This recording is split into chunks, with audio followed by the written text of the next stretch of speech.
Salut! Je pense que cette vidéo va être décousue et qu'elle sera vraiment un petit peu plus longue que d'habitude. Je vous conseille voilà, de la regarder en ayant non seulement l'esprit ouvert mais également en vous mettant un petit peu à l'aise et en ayant bien en tête que voilà, c'est pas un format très calibré comme ma vidéo sur le deepfake porn, c'est même pas vraiment une vidéo de réaction. Là je pense que ce genre de vidéo va vraiment être nécessaire.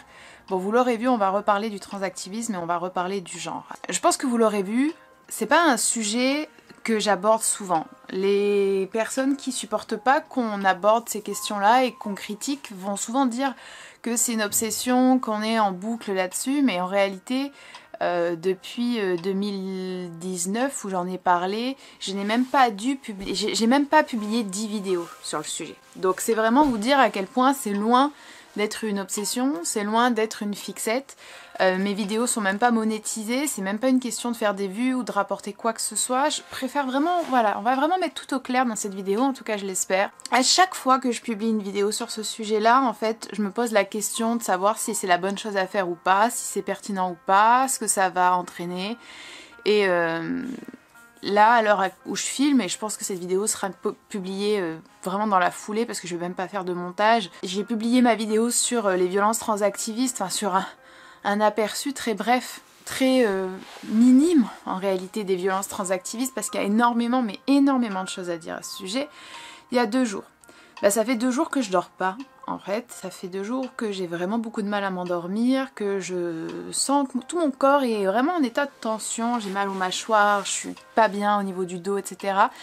Même pour vous dire, cette nuit, j'ai dormi avec la main, je pense, tellement serrée que cette nuit, quand je me suis réveillée justement pour mon insomnie de 4 heures, n'est-ce pas, je n'arrivais pas à ouvrir ma main, tellement cette partie-là était douloureuse parce que j'avais eu la main toute contractée. Et là, à l'heure actuelle, il est... quelle heure il est? Il est 17 h. Et donc j'ai toujours mal et j'ai toujours du mal à faire bouger mes doigts. Alors que voilà, je suis très souple des doigts. Donc tout ça pour vous dire que même si il n'y a pas eu de raid sur ma dernière vidéo, et en fait en parlant avec certaines personnes, on s'est rendu compte que la raison pour laquelle il n'y avait sûrement pas eu de raid, c'est parce que dans cette vidéo, je me contentais pas de parler, je me contentais pas de donner mon avis. J'affichais en fait des images, des vidéos qui donc étaient difficilement niables et que les gens dans ces moments-là, ils n'ont pas intérêt à faire tourner votre vidéo. Ils n'ont pas intérêt à ce que plein de gens voient ces vidéos parce que devant ces images vraiment choquantes, il n'y a pas grand chose à dire et les excuses commencent un petit peu à tomber et à devenir moins convaincantes. Je me suis rendu compte qu'il fallait en parler en fait et qu'il fallait sans doute en parler de manière assez fréquente et de manière variée. C'est-à-dire qu'il y a beaucoup de peurs et de sentiments qui nous habitent, nous en tant que femmes, quand on a envie d'aborder ces sujets-là. Et je crois que c'est uniquement en prenant la parole à plusieurs reprises et en montrant qu'il faut le faire et que c'est possible que ça sera utile. Et pas forcément toujours avec des vidéos qui seront voilà, choquantes et qui seront vraiment perturbantes comme celles que j'ai pu publier, mais aussi des vidéos plutôt pour vous expliquer ou revenir même sur certaines choses que j'ai déjà dites, mais pour donner l'impulsion à d'autres de le faire. Donc là, je vais pas m'étendre sur certains points qui, je le sais, sont attendus et qui viendront. J'en parlerai. Voilà, j'en parlerai de certains points qui doivent être abordés. Et là, j'avais envie de répondre à 2-3 petites choses, en fait, de manière plus personnelle. Si vous vous intéressez à cette question du genre ou du transactivisme et qu'en fait, vous ne me suivez pas depuis longtemps ou que vous n'avez pas vu tout ce que j'ai fait, ce qui est totalement normal, je mettrai en barre d'infos l'épisode du podcast Rebelles du genre, celui auquel j'ai participé. Je vous recommande d'écouter absolument tous leurs épisodes. Rebelles du genre, c'est un groupe de femmes qui ont décidé d'enregistrer un podcast où elles donnent la parole à des femmes qui sont critiques du genre, donc sont critiques de l'idée selon laquelle le genre est un ressenti, une identité, et sont critiques donc de l'idéologie transgenre et du transactivisme. Et vous avez vraiment des parcours très divers, vous avez des femmes de tous âges, de toute origine, des femmes qui sont des détransitionneuses, vous avez des femmes qui ont fréquenté ces milieux, des femmes qui ont travaillé dans le milieu de la santé, des femmes qui sont dans le milieu de l'éducation. Il y a vraiment absolument de tout et c'est vraiment intéressant et je pense qu'il faut les écouter. Aussi publier 3 vidéos sur ma chaîne principale, que je vous recommande peut-être, si vous le souhaitez, d'aller voir, et elles seront également listées. Donc je me suis exprimée, vous voyez, pas si souvent que ça, et en fait, ma dernière vidéo, c'est la seule vidéo que j'ai faite sous le coup quand même de la colère, et je pense que c'était une colère tout à fait justifiée. Je trouve ça assez incroyable de voir que certaines femmes dans les commentaires ont même pas le courage, ont même plus l'estime, assez d'estime pour elles-mêmes, de considération pour elles en tant que femmes et pour les autres femmes, pour être indignées.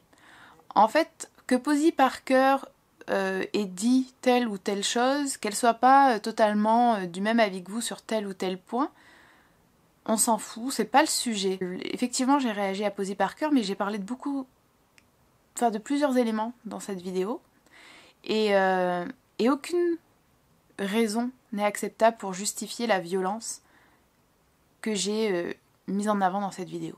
Aucune. Absolument aucune. Voilà. Et c'est ça qui devrait vous indigner. C'est pas de savoir si exactement, dans quelles conditions, et est-ce qu'on peut vraiment générer... En fait, on vous demande pas là de venir pondre un essai plein de soi-disant nuances, alors qu'en fait ces nuances ne sont pas des nuances. Ce sont juste des reliquats d'une certaine forme d'endoctrinement et de trop de délicatesse pour ne pas blesser des gens qui n'en ont rien à faire de vous. Là, on ne vous demande que de réagir naturellement, instinctivement, et ce qui est instinctif quand on voit une personne isolée face à une foule qui est prête à la lyncher, c'est d'être indigné. C'était une triste réalisation de voir que c'était peut-être pas le cas de tout le monde en fait. Alors c'est une réalisation qui n'est pas finalement surprenante, parce que la misogynie, elle existe depuis très longtemps, et qu'elle est très forte, et qu'il ne faut pas l'oublier. Alors, quand je dis qu'il ne faut pas l'oublier, c'est que il n'y a pas grand-chose de nouveau dans ce mouvement transactiviste, si ce n'est la forme. Donc on est tenté parfois d'être très... de ne pas voir ce que c'est en réalité. Ce que c'est juste un mouvement masculiniste et misogyne. Je vais faire une vidéo pour montrer en quoi le transactivisme, c'est un mouvement qui n'a rien à faire à gauche et qui se revendique tout le temps de la gauche alors que ça n'a absolument rien à y foutre. Et qu'au lieu d'accuser des femmes dans leur diversité d'être soi-disant à l'extrême droite, il ferait bien de regarder ce qui se passe de leur côté. Et que, effectivement, quand on pointe le doigt comme ça sur quelqu'un sans aucune preuve, c'est souvent pour éviter qu'on regarde de son côté à soi. Donc ça, on fera une vidéo à ce sujet. Par rapport à la dernière vidéo que j'ai publiée, on m'a aussi demandé, mais pourquoi tu parles d'hommes transidentifiés? Pourquoi tu dis pas femmes trans? En fait, des hommes sont des hommes. Et des femmes sont des femmes. Je ne croyais pas, j'aurais jamais pensé dans ma vie que ce serait un truc incroyable que de dire ça. Mais malheureusement, on en est là. C'est le niveau de débat que nous imposent les transactivistes, en fait. C'est le débat que personne n'a besoin d'avoir, mais que tout le monde nous impose. Une femme est une femme, un homme est un homme, tout simplement. C'est la réalité. Et cette réalité, ce n'est même pas moi qui la décide. C'est pas moi qui ai fait la biologie. Les personnes qui essaient de dire que non, la biologie, c'est pas binaire, c'est binaire. En fait, il n'y a pas... Vous pourrez essayer autant que vous le voudrez de nier cette réalité scientifique. Vous pourrez essayer de corrompre le plus d'universitaires ou de scientifiques, il n'y en a pas beaucoup d'ailleurs. Vous pourrez essayer de pondre les textes les plus hermétiques et les moins compréhensibles. Vous pourrez essayer d'endormir les gens avec le plus de mots possible. Vous pourrez essayer de faire du chantage affectif autant que vous le voudrez. Cette réalité ne changera pas. Cette réalité est là indépendamment en fait de ma volonté, de votre volonté, de la volonté de qui que ce soit. C'est aussi simple que ça. Et donc à l'heure où la vérité est menacée, à l'heure où on nous empêche de dire qu'un homme est un homme et qu'une femme est une femme, à l'heure où nous sommes attaqués par les transactivistes, je pense qu'il est plus qu'important de parler d'hommes transidentifiés et de femmes transidentifiées. Je vais être très très claire avec vous. Je pense que pas mal de personnes sont totalement à l'ouest sur ce qu'est réellement mon positionnement quant à la question de la transidentité. Mais vraiment. La transidentité, ça fait partie de ma vie, au sens que c'est quelque chose que je connais et qui m'a intéressée et que sur quoi j'ai pu lire ou me documenter depuis des années. Mais quand je vous dis des années, je pense que, voilà, depuis plus d'une dizaine d'années, c'est quelque chose qui fait, voilà, partie des choses que j'ai rencontrées, que je connais, sur lesquelles je me suis renseignée.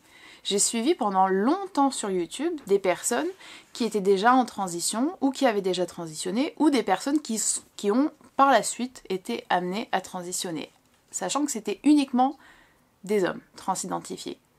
Donc des mâles qui décidaient d'entreprendre un parcours de transition pour ressembler le plus possible et être perçus le plus possible comme des femmes. Mais pas pour devenir des femmes, parce qu'on ne devient pas une femme. On est femme et puis c'est tout. Voilà. Et celles et ceux qui souhaiteraient citer Simone de Beauvoir, lisez Simone de Beauvoir. Simone de Beauvoir ne dit absolument pas ce que Marico ou d'autres personnes ont voulu, par exemple, faire croire à... Enfin, faire croire non, parce que Dora Muto c'est très bien, faire croire aux personnes qui regardaient leur émission, ou ce que des gens sur Twitter essayent de dire. Il suffit juste de lire d'ailleurs le paragraphe. Hein. C'est même pas la peine de lire tout le deuxième sexe, même si je vous le conseille parce que c'est un livre incroyable, mais il suffit de lire juste la page ou le paragraphe pour comprendre ce que dit Simone de Beauvoir et voir que ça n'a rien à voir avec les théories du genre. Mais bref. Donc j'ai suivi voilà, des personnes trans, j'ai même participé à des financements participatifs pour des transitions. Et dès 2016, 2007, 2017, 2016, j'ai fait une vidéo pour défendre Chimamanda Ngozi Adichie qui se faisait harceler, menacer déjà à l'époque par des transactivistes parce qu'elle avait tout simplement dit que les femmes trans, en reprenant ces termes, avaient des expériences de femmes trans et que les autres femmes avaient des expériences de femmes. Et ça avait été déjà très mal compris et pas accepté. Enfin, c'est même pas très mal compris, c'est juste que ça n'avait pas été toléré. Voilà. Et j'avais fait une vidéo pour en parler. Tout simplement. Je n'ai pas fondamentalement changé d'avis sur la question de la transidentité. C'est juste que mon avis et mon opinion ont évolué et se sont affinés avec les évolutions du mouvement transactiviste, avec les évolutions de la question transgenre dans la société et avec les informations nouvelles auxquelles on a pu avoir accès. Il y a 10 ans, la question des bloqueurs de puberté, c'était une question qui n'avait pas l'ampleur qu'elle a aujourd'hui. La question du sexe biologique, ça n'avait pas non plus cette dimension de tabou et de remise en question actuelle. Les proportions de jeunes filles, sans doute lesbiennes, sans doute autistes, sans doute qui vivent une puberté très difficile, comme c'est le cas pour beaucoup d'adolescents et d'adolescentes, c'était pas les taux, c'était pas les chiffres qu'on a actuellement. Voilà. Il faut bien le comprendre.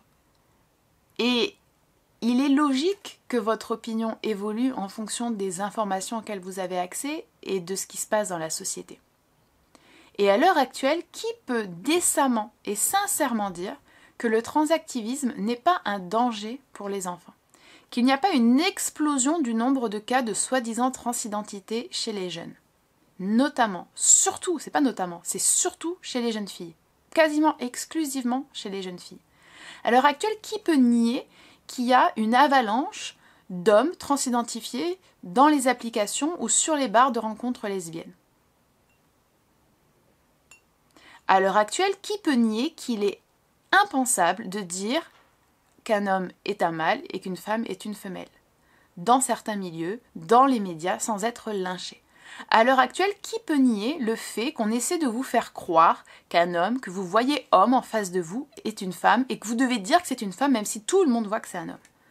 À l'heure actuelle, qui peut oser nier le fait que des femmes ont perdu leur emploi parce qu'elles ont refusé de souscrire à une idéologie?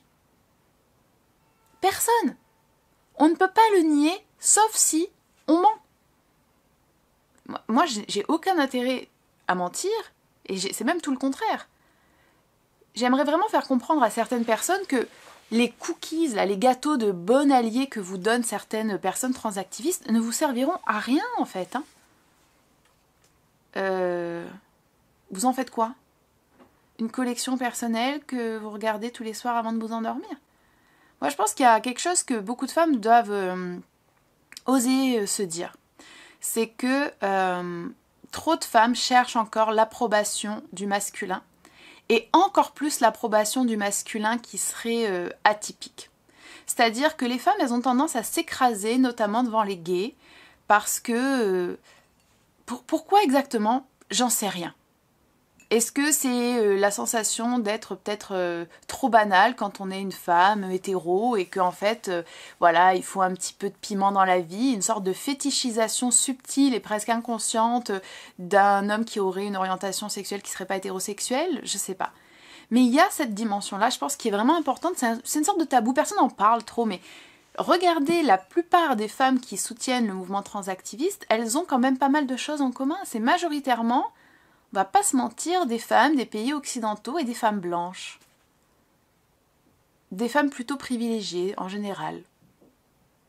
Est-ce que c'est l'ennui?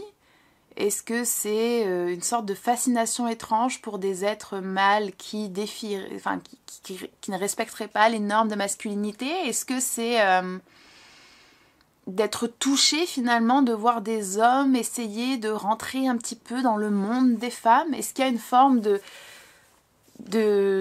misogynie un petit peu intériorisée où on est presque touché de la souffrance d'un homme qui essaye de nous ressembler? Alors que la souffrance que nous on vit, elle est bien réelle. On ne peut pas y échapper en décidant de remettre un pantalon et d'enlever une perruque. Je pense que pas mal de femmes devraient se rendre compte que les femmes sont intéressantes, que les femmes ont des choses à dire, que les femmes ont de la valeur, qu'il n'y a pas besoin d'aller soi-disant chercher de soi-disant minorités qui souffriraient encore plus que nous.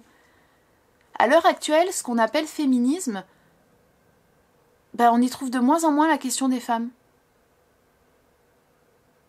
On y trouve un tas d'autres questions parce que les femmes doivent toujours ouvrir leurs portes à tout le monde, comme elles doivent ouvrir leur corps à tout le monde, ouvrir leur esprit à tout le monde, s'aplatir devant tout le monde. Mais dans le féminisme qu'on voit le plus dans pas mal de médias, etc., les femmes, finalement, c'est comme un petit peu une sorte de vecteur ou quelque chose qui doit permettre à d'autres soi-disant minorités beaucoup plus fragilisées que nous, d'arriver à un point final qui en plus nuit aux femmes très souvent.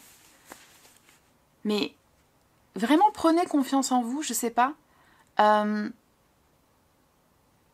Donc pour en revenir à mon opinion sur la transidentité, je ne suis pas opposée aux transitions. Je n'ai jamais été opposée aux transitions. Je sais que c'est par exemple un point où je peux être en désaccord avec d'autres féministes qui sont critiques du genre, mais je n'ai jamais prétendu ou désiré ou dit que j'avais le même avis en fait que X ou Y personne. Je pense que pour un nombre infime d'adultes, la transition c'est la réponse qui permet le plus de soulager les souffrances et la dysphorie de genre. Voilà, c'est tout. Est-ce que je pense que c'est une solution parfaite? Non. Est-ce que je pense que c'est une solution miracle? Non. Pourquoi? Parce qu'un homme ne deviendra jamais une femme et qu'une femme ne deviendra jamais un homme. Et que prendre toute sa vie des hormones, devoir toute sa vie avoir recours à de la chirurgie esthétique très vraisemblablement, devoir toute sa vie supporter des conséquences et des effets secondaires du traitement hormonal et des chirurgies et du fait que les corps sont juste différents, devoir toute sa vie savoir qu'on n'est pas un homme et qu'on n'est pas une femme, voir toute sa vie qu'on ne l'est pas, ne pas passer comme... Parce que... Enfin, je ne le dis encore une fois pas méchamment, mais le passing parfait n'existe pas. Je n'ai jamais rencontré une personne trans sans m'en rendre compte. Contrairement à ce que beaucoup de transactivistes aiment nous faire croire, c'est faux en fait. Et tout le monde le sait. Surtout dans le cas des hommes transidentifiés. Donc c'est une vie, voilà, qui ne sera pas parfaite. La vie de personne d'ailleurs est parfaite. Et parce que je pense que c'est aussi lié à des troubles et à des troubles de la sexualité aussi. Et est-ce que je pense que les personnes trans dans leur ensemble sont des personnes dangereuses? Absolument pas. Mais franchement, je vous le dis sans détour, ce n'est absolument pas ma conviction profonde. Est-ce que par contre le transactivisme nous montre que c'est un mouvement dangereux pour les femmes? Oui, totalement. Il n'y a pas de... Je pense qu'à partir du moment où on est tranquille avec soi-même et où on ne cherche pas à servir en fait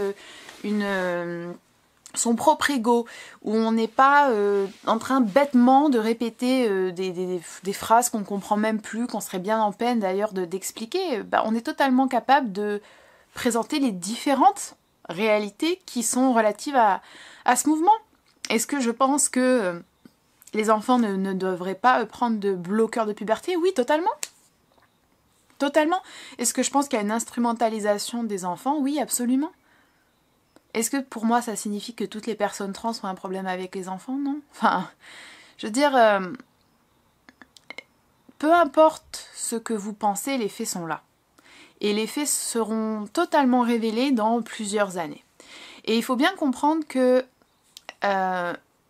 s'informer, c'est pas uniquement suivre 3-4 comptes de personnes trans qui sont d'ailleurs très souvent finalement représentatives du transactivisme, mais est-ce qu'elles sont réellement est-ce qu'elles représentent réellement les personnes trans qui sont réellement, qui souffrent réellement de dysphorie de genre, qui ont fait un véritable parcours de transition et qui souhaitent juste vivre leur vie plus ou moins tranquillement dans la société? Non, je pense pas du tout que ce soit le cas. Vraiment, je ne le pense pas. Et s'informer, c'est nécessaire. C'est nécessaire pour tout. Là, on a vraiment une ultra minorité. Ça représente rien du tout. Et pourtant, c'est ce qui occupe majoritairement les débats. Et là, ce n'est même pas une question de féministe radicale ou de critique du genre. Oubliez tout ça. Le nombre de films, le nombre de collaborations, le nombre de livres, le nombre d'interviews, de reportages, de documentaires, la progression folle des revendications, le nombre de marques qui se mettent à la page. Pourquoi? C'est parce qu'en fait, c'est devenu une industrie énorme, c'est une industrie énorme, c'est une industrie de pharmaceutique qui est absolument énorme, mais c'est aussi tout un marketing autour. Et bien évidemment que le terme trans a été élargi, que maintenant ça veut absolument rien dire. Toutes ces personnes qui sont soi-disant non-binaires et qui donc se revendiquent trans, mais c'est du pain béni pour toutes les marques qui veulent se faire de l'argent. Pourquoi se faire de l'argent? En vendant certains produits ou en jouant sur une prétendue position d'allié qui fidélise des clients et clientes. C'est tout. Et comme par hasard, la plupart de ces gens qui se revendiquent non-binaires, c'est des femmes relativement jeunes. C'est l'une des cibles préférées des marques, au cas où ça vous aurait échappé.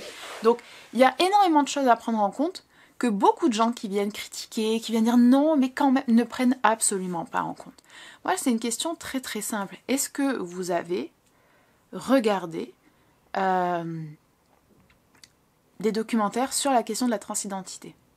De la transidentité dans les pays nordiques, de la transidentité aux États-Unis, de la transidentité en France. Est-ce que vous avez lu des livres qui traitent de la transidentité? Et pas l'histoire des gens ou je sais plus trop quoi, de Lexi, je sais pas trop quoi. Est-ce que vous avez lu des livres réellement scientifiques sur la question de la transidentité? Est-ce que vous suivez des personnes trans avec des propos différents et des opinions différentes? Est-ce que vous lisez les études scientifiques sur les transitions, les détransitions, les effets des bloqueurs de puberté, les nouvelles chirurgies qui sortent? Est-ce que tout ça, vous l'avez lu réellement? Est-ce que vous avez lu ne serait-ce qu'un seul livre qui vient critiquer la question du transactivisme? Non. Je reçois des commentaires de personnes qui me disent de soi-disant me renseigner, mais qui n'ont même pas fait un quart des recherches, des lectures, des visionnages que j'ai faits. Et je ne veux plus, ça fait longtemps, m'excuser d'être informée, d'être renseignée, de faire des recherches. En fait, écoutez, je devrais me faire toute petite et prétendre que je n'y connais rien et être soi-disant humble. Pourquoi? Pourquoi? Parce que c'est pas bien une femme qui ose dire oui, oui, j'ai des connaissances. Oui, oui, je sais de quoi je parle. Non, tu ne me feras pas changer d'avis. Oui, je suis beaucoup plus compétente que toi. Désolée, c'est la vérité. Je suis pas fragile du tout en fait. Mais ça veut pas dire que je suis insensible, ça veut pas dire que je suis prétentieuse, mais il y a 2-3 choses dans la vie auxquelles je crois vraiment et dans lesquelles j'ai une grande confiance. C'est ma capacité à acquérir des connaissances, à développer mon esprit critique et à réfléchir. Mais vraiment, enfin, personne ne pourra m'enlever ça. Absolument personne. Vous pouvez essayer de me retourner le cerveau. Vous pouvez essayer, même pour les différentes personnes qui s'imaginent que d'un coup, comme j'ai changé d'avis sur, enfin, selon elles, j'ai changé d'avis sur la question de la transidentité, je vais changer de bord politique. Je sais pas comment le dire sans avoir l'air vraiment... on n'est pas au même niveau de réflexion, en fait, si c'est la manière dont vous vous comportez. Et si vous croyez que venir me dire « Ah non, mais renseigne-toi sur la biologie. Ah non, mais les femmes trans meurent. Ah, mais le suicide. » On n'est vraiment pas, mais vraiment pas au même niveau de connaissance et de réflexion. C'est même pas la peine d'essayer. Et en fait, si vous voulez être à ce niveau de réflexion, eh ben documentez-vous. Réellement, prenez le temps de lire. Au lieu de scroller sur TikTok, au lieu de se retweeter les femmes trans sont des femmes, voyez, ce genre de choses. Lisez, documentez-vous. Écoutez les détransitionneurs, les détransitionneuses. Lisez sur l'histoire de l'autogynéphilie, sur l'histoire du travestissement, sur les différentes techniques médicales, sur les différentes chirurgies qui se développent, sur les conséquences de ces chirurgies. Lisez sur tout ça. C'est pas plus compliqué que ça. Et vous serez au niveau où vous pourrez peut-être venir me parler effectivement et débattre avec moi. Parce qu'à l'heure actuelle, malheureusement, c'est pas le cas. Et donc je suis juste obligée de subir des commentaires qui sont ignorants, qui sont pas forcément malveillants, mais en tout cas qui sont dans une forme de manipulation et qui n'arrivent même pas à accepter et à juste accepter l'hypothèse ou la possibilité qu'une femme ait une parole sensée sur ce sujet.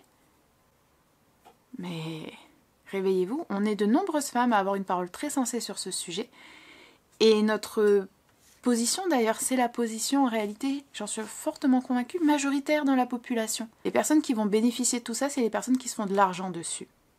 Et qui, pour une minorité, arrivent à légitimer, je pense, vraiment certains comportements et certaines paraphilies sexuelles. Mais toutes les autres personnes qui sont totalement endoctrinées, qui sont totalement victimes de contagion sociale, qui se ridiculisent ouvertement et publiquement sur les réseaux, sur le long terme, vous n'y gagnerez absolument rien. On peut avoir une parole qui n'est pas de la haine, mais qui est en profond désaccord. Il faut bien le comprendre ça. Et pas que sur le sujet du transactivisme d'ailleurs. J'ai le droit d'être en profond désaccord avec les religions, avec beaucoup de dogmes religieux, voire tous les dogmes religieux, et c'est pas pour autant que je suis islamophobe par exemple. Et encore une fois, on nous fait vraiment peur avec toutes ces questions-là. On nous fait passer pour des complotistes, pour des personnes qui sont vraiment totalement à côté des réalités, qui sont obsédées par des délires. La carologie, n'est-ce pas, nous a carrément comparé aux personnes qui pensent que la Terre est plate. Enfin, elle fait quand même partie des gens qui essaient de nous faire croire que les femmes ont des pénis, quoi. Mais c'est nous qui croyons que la Terre est plate. Tant que personne ne pourra répondre à ce que c'est que se sentir femme, ce que c'est que se sentir homme, c'est même accorder trop de temps à des personnes qui ne sont même pas capables de poser les termes du débat. Elles nous imposent les termes du débat sans être capables de les définir et de les poser. C'est quand même incroyable. Et encore une fois, je trouve qu'on en revient toujours à la même chose. C'est qu'on a juste des hommes bêtes, ignorants, mais qui se pensent tellement intelligents et qui viennent avec du vide, avec d'énormes contradictions, avec une ignorance flagrante. Et nous, on doit prendre le temps de réfléchir et de répondre. Pas de réfléchir, non, parce que voilà. On doit prendre le temps de répondre. On doit prendre le temps de faire comme si ce qu'il disait était digne d'intérêt. Mais parce que ce sont des hommes. Parce que ce sont des hommes. Ce mouvement ne serait pas majoritairement porté par des hommes comme ça. Ce mouvement, ce serait pas ce qu'il est à l'heure actuelle. Mais là, un homme vient nous dire « Non, mais je suis profondément une femme. Toi, femme, tu ne sais pas ce que c'est qu'être une femme. » Et on doit encore dire « Ah oui, effectivement, c'est profond, c'est intelligent. »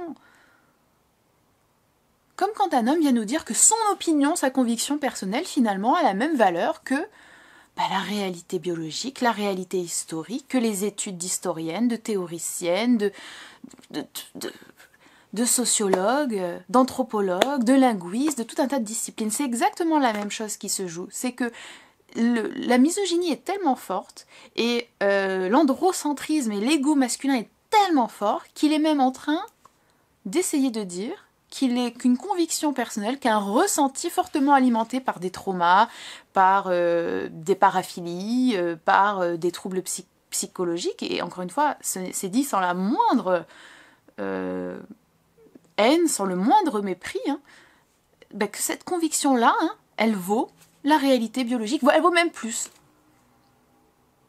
Et ils sont là en train d'essayer de nous faire avaler des couleuvres, à nous faire croire qu'on voit rouge alors qu'on voit bleu. Enfin, c'est juste incroyable. Et on devrait dire oui. Ben non, en fait, on ne dit pas oui. Et ça fait pas de nous des personnes dans la haine, tout simplement. Et quand on demande ce qu'on peut faire, juste dire non déjà. Arrêtez de dire femme trans, arrêtez de dire femme cis. Vous avez remarqué qu'on demande très peu ça aux hommes, en fait. Ne pas accepter qu'on vous parle de personnes à vulve. Parce que est-ce que eux acceptent qu'on parle de personnes à pénis? Mais pas dans le sens, pas forcément juste pour parler des hommes qui se disent pas femmes. Hein. Je vous dis, est-ce que les hommes transidentifiés accepteraient qu'on les appelle les personnes à pénis? Enfin, vous pouvez nier la biologie tant que vous le voudrez, la biologie, elle est là, hein. C'est ce qui fait que vous respirez, c'est ce qui fait que vous me voyez à l'heure actuelle, c'est ce qui fait que vous pensez. C'est incroyable. Mais accepter cette biologie ne veut pas dire qu'on y attribue par la suite des causes qui sont en fait quoi? Qui sont, le genre. Ce que vous réutilisez pour quoi? Pour soi-disant justifier un ressenti personnel. Il n'y a aucune cohérence dans le mouvement trans. Il n'y en a aucune. La seule cohérence, c'est de dire qu'il y a des personnes qui souffrent d'un trouble dysphorique, qui peut être soigné ou qui peut être allégé par la thérapie, par des transitions, et que ces troubles peuvent être passagers ou effectivement peuvent être à l'échelle d'une vie. Et qu'en fait, il est nécessaire d'avoir des personnels de santé réellement formés à la question et qui ne sont pas à la solde de transactivistes qui sont prêts à faire brûler limite des établissements si on ose leur dire que non, peut-être qu'on ne va pas vous donner des hormones directement comme ça. Tout le reste, ce n'est que foutaise. Et foutaise dangereuse, c'est ça le problème, et c'est pour ça qu'on parle. C'est pas parce qu'on a la haine. Ah, je vous assure que non. C'est juste parce qu'au bout d'un moment, quand on a vu qu'on pouvait plus dire femme, qu'on pouvait plus dire que les femmes avaient un vagin, qu'on pouvait plus dire que les femmes n'avaient pas de pénis, qu'on pouvait plus juste refuser un mâle, un homme, dans nos vestiaires, dans nos sports, dans nos compétitions, dans nos classements, dans nos prix, et on s'est dit, il y a peut-être un problème quand même, là, on va peut-être juste dire non. Mais est-ce que vous avez entendu avant les féministes, quelles qu'elles soient,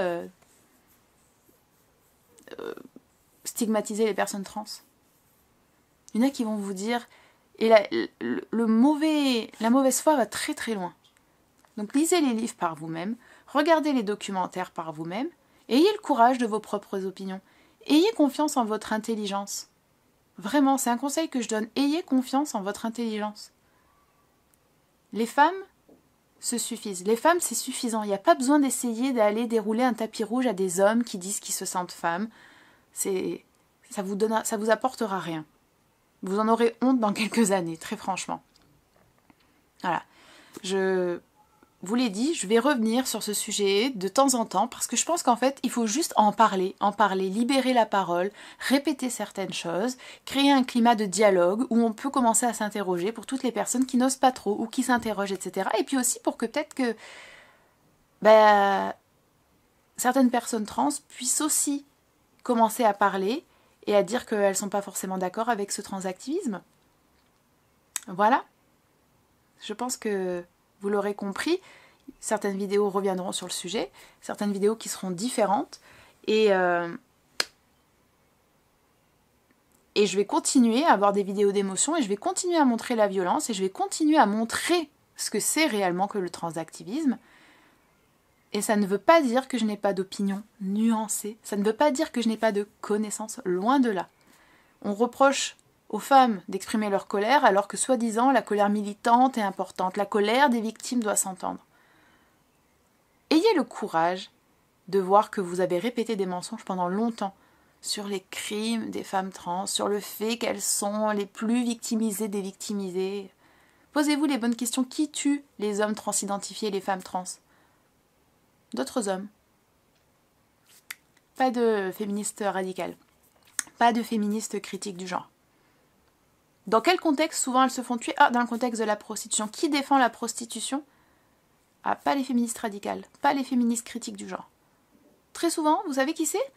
C'est les autres transactivistes privilégiés qui ne font pas de prostitution ou qui en font ponctuellement de temps en temps, sous condition. L'ultra minorité, là, vous savez, privilégiée, qui en fait a peut-être fait ça 3 fois ou qui le fait en fait avec des gens qu'elle trouve séduisants mais qui se fait payer, au lieu d'aller sur Tinder gratuitement, bah on y va et on se fait payer. Pourquoi pas, après tout, hein, remarquez.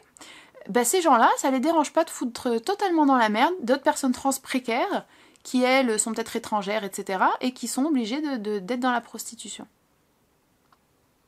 Voilà. Qui n'accorde aucune empathie aux détransitionneurs et aux détransitionneuses. Ah, c'est pas les féministes radicales, c'est pas les féministes critiques du genre, c'est encore le transactivisme. Qui lynche absolument et crache sur les personnes trans qui osent dire on n'est pas d'accord. Comme des personnes, la plus connue c'est Blair White, mais il y en a bien d'autres, aux États-Unis. Ah bah c'est pas les féministes radicales, c'est pas les féministes critiques du genre, c'est encore les transactivistes. Qui voudra entendre, entendra, qui voudra accepter, acceptera, les autres regretteront dans pas mal d'années leurs bêtises et seront, je pense, couvertes et couverts de ridicule pendant longtemps et n'auront plus aucune crédibilité et ce sera tout à fait logique et ce sera bien fait. Voilà. J'espère vraiment que cette vidéo aura permis de faire naître quelque chose de positif en tout cas en vous. Et on se retrouvera très prochainement pour des sujets semblables et pour d'autres sujets différents.